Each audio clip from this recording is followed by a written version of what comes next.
les statistiques, perfecto. Oui, Alain Dou. Sur un réseau routier de près de 122 000 km au Cameroun, toutes routes confondues, ce n'est que 8,8% qui sont bitumés. Les statistiques parlent d'elles-mêmes.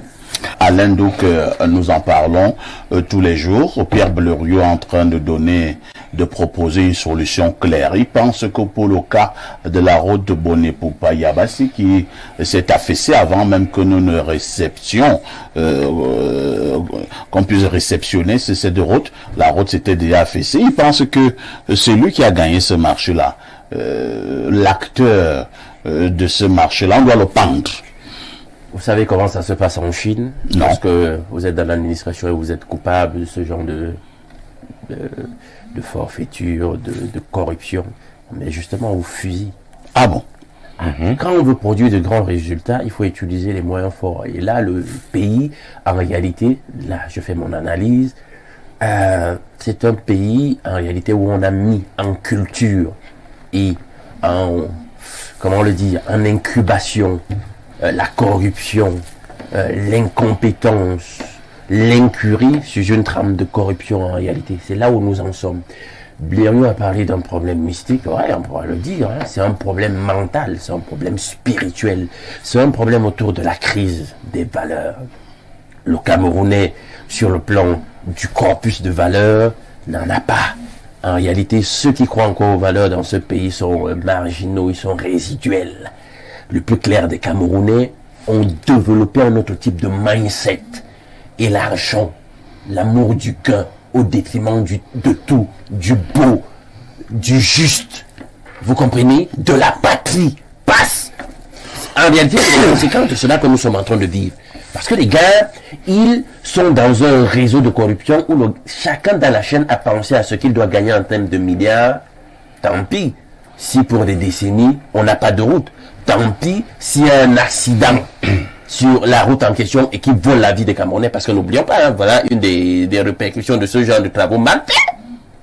Tant pis si X fois on doit toujours être là à griller le budget de l'État dans un contexte où nous sommes sur le fil du rasoir économiquement, où il y a cette espèce de crise de liquidité et on doit toujours faire un même travail X fois, oh il devrait déjà être fait, il devrait déjà être livré. Ils s'en foutent de tout ça. Le plus important c'est comment il fait pour s'enrichir. Et c'est en cela que cette culture, cette nouvelle culture civilisationnelle dans le contexte capitaliste dans lequel nous sommes est, je dis, mauvais. C'est très mauvais. Voilà où nous en sommes. Une crise de valeur où tout ce qui compte désormais, c'est l'enrichissement. Qu'il soit illicite ou pas, on s'en fout. Le problème, c'est de s'enrichir à tout prix. La vie des Camerounais, ça ne compte pas. Le bien-être du pays ne compte pas. Le patriotisme ne vient pas, justement, de ceux qui sont supposés le véhiculer. Alain Douk, est-ce que nous devons dire qu'à partir de ce plateau, on doit demander la tête de celui qui a exécuté ce marché?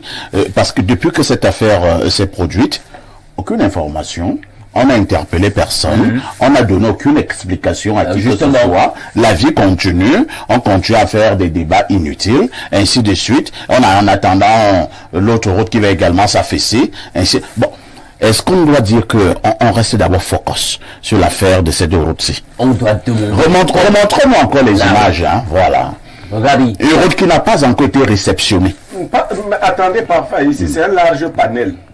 Il faut ramasser beaucoup de gens, y compris les gars qui travaillent sur le tronçon, parce que les standards, les standards, soit ils n'ont pas été à l'école, ils vont aller à l'école, mais à Kondengui, il y a un Nubel partout là-bas. Soit ils ont été à l'école et ils ont fait ça exprès. Donc toute la chaîne doit être ramassée. Et toute la chaîne est gangrénée par la corruption. Comment on dit au quartier là, monsieur Ouna? On dit le wassa wassa. Oui, le wassa wassa.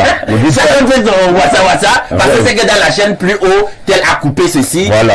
Après, dans le réseau d'intermédiation, tel aussi a coupé. Mais quand ça arrive sur moi, vous pensez que, oh non, moi aussi je fais mon truc wassa wassa. Je pense que je dois faire. Coupé au Cameroun, ce qu'elle a causé comme mort par voie de train. À Maniaï, la route, c'était à Maniaï.